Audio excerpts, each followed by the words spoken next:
Hello, back sur ma chaîne La Balle Défense TV pour ce numéro consacré à l'actualité spatiale de la semaine.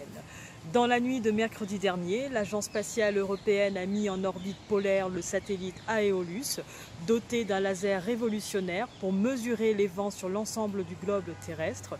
Ce dernier contribuera à une amélioration des prévisions météorologiques. Notez qu'Aeolus est le premier satellite capable d'observer le profil des vents à l'échelle du globe, et ce tous les jours en quasi temps réel. En effet, l'absence de mesures directes des vents à l'échelle de la planète constitue l'une des principales lacunes du système mondial d'observation du climat. En comblant ce manque, Aeolus fournira donc aux chercheurs les informations dont ils ont besoin pour décrypter les interactions entre vent, pression, température et humidité. Cette nouvelle mission fera ainsi la lumière sur la façon dont les vents influent sur les échanges de la chaleur et d'humidité entre la surface de la Terre et son atmosphère, ce qui est essentiel pour comprendre le changement climatique. Plus d'informations à retrouver sur le site de l'Agence spatiale européenne, et bravo aux équipes européennes. La deuxième actualité spatiale à retenir concerne la sonde japonaise Hayabusa 2 et son atterrisseur Masko. Les scientifiques ont annoncé l'endroit où se posera Masko.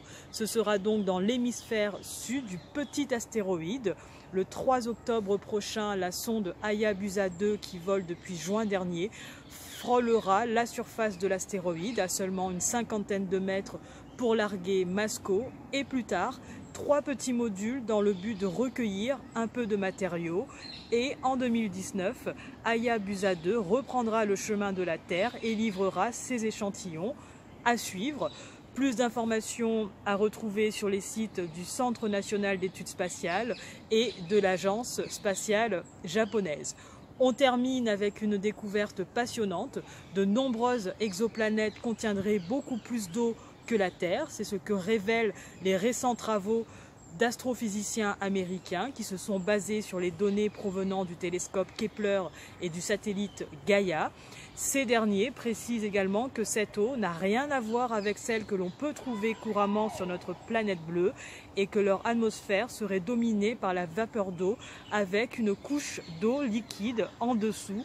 Pour le moment, les résultats de ces travaux présentent plus de l'hypothèse que de la conclusion.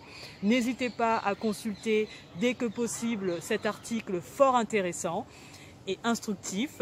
Voilà, c'est tout pour cette semaine. See you!